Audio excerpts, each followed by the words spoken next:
Now, I am not going to try to persuade you that you do not need a keyboard with Polyphonic Aftertouch.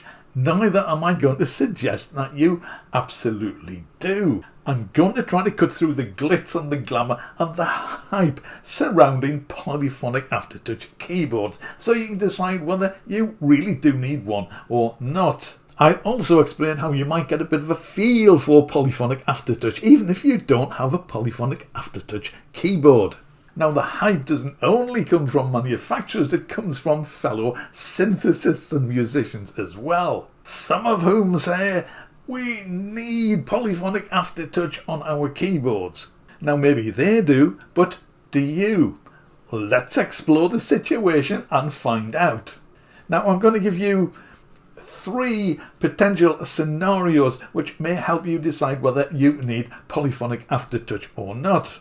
And if you're a bit fuzzy about exactly what Polyphonic Aftertouch is, I'm going to give you what I hope will be the absolute shortest demonstration of Polyphonic Aftertouch in the history of YouTube. So let's start with that. If you want to skip this very brief explanation and demonstration, there are times in the description.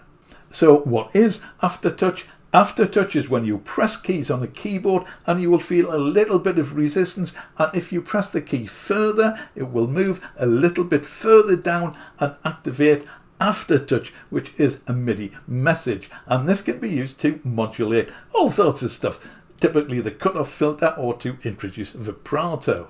Now, many keyboards, MIDI controllers and synthesizers have what some people might think of as normal aftertouch. Technically, it is monophonic aftertouch, and this simply means that if you are holding down a series of notes and you press one key to activate aftertouch, then all the notes get modulated. This is sometimes referred to as channel aftertouch, channel pressure. And the difference between monophonic aftertouch and polyphonic aftertouch is that if you're holding down a series of notes and press just one of them to activate aftertouch, then only that note will get modulated. So let's have a very quick demonstration, the shortest in YouTube history. I'm going to use Yuhi's Diva because that supports polyphonic aftertouch. And I'm going to use a very plain and simple patch. So this is what the patch sounds like. Now, if I press a key and press it down further to engage aftertouch, you can hear a modulation coming in. In this case, it is vibrato. Now, if I do that again while holding down the left-hand chord, you will notice that only the key I am pressing is modulated. That is polyphonic aftertouch. So although short, I hope that explained well enough what polyphonic aftertouch is and how it works. So why might you want to use it? Well, in the realms of electronic music and synthesizers, a little bit more control over the sounds you are using can only be a good thing. Now, polyphonic aftertouch is fun to play with if you're just experimenting, if you're doodling about, if you're improvising music. That's probably scenario number 1. The scenario number 2 follows on from that, and that is if you are given a live performance. It gives you more control over your instrument and sound. So the third scenario I would suggest is a recording situation where you are in your studio and recording a piece of music. Now, if you want to record a music line all in one take using a sound which just happens to include polyphonic aftertouch, then that's it. Job done, quick and easy. However, the very simple and obvious workaround if you don't have a keyboard with polyphonic aftertouch, but it does have monophonic aftertouch, is to record it on 2 tracks. The first time through, just record the accompaniment. The second, record the lead with the aftertouch added. Simples. Another advantage of recording this on 2 tracks is it gives you more control over the 2 music parts. That seems to be something which a lot of us like, especially during the mixing process.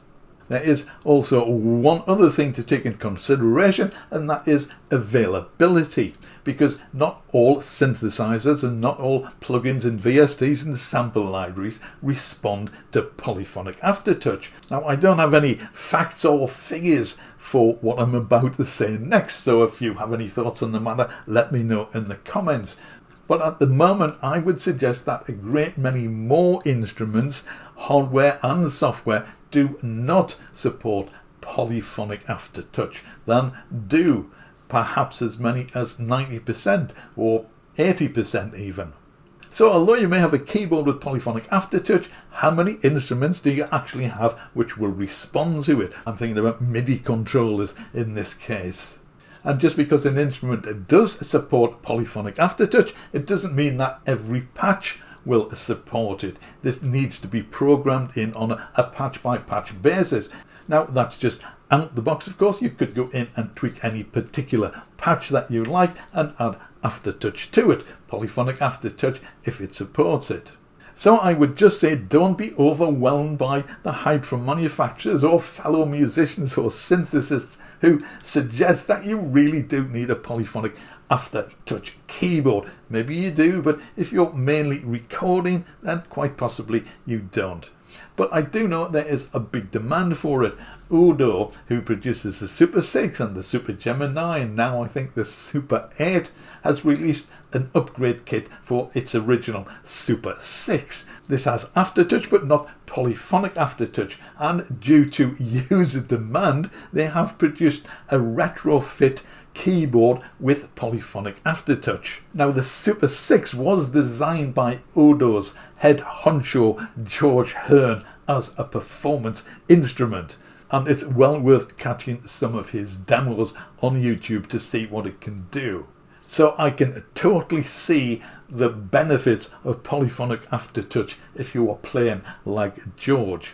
But if you are just recording in your home studio, big or small, then perhaps the necessity is not quite so great. So finally, I have to point you towards this video by Tim Shoebridge, link in description of course, in which he demonstrates a piece of software he wrote which sort of simulates Polyphonic Aftertouch, even if you don't have a Polyphonic Aftertouch keyboard. Now, I haven't tried it, I have no idea how well it works, but it's very interesting and something you might like to take a look at.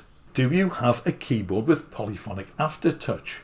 When you're next in the market for a new keyboard, synthesizer or MIDI controller, is Polyphonic Aftertouch going to be an essential? Let me know what you think. I'd be very interested to know, and I'm sure your comments will be a big help to other viewers. That's it for this one. Thank you so much for watching. I'll see you again in the next video.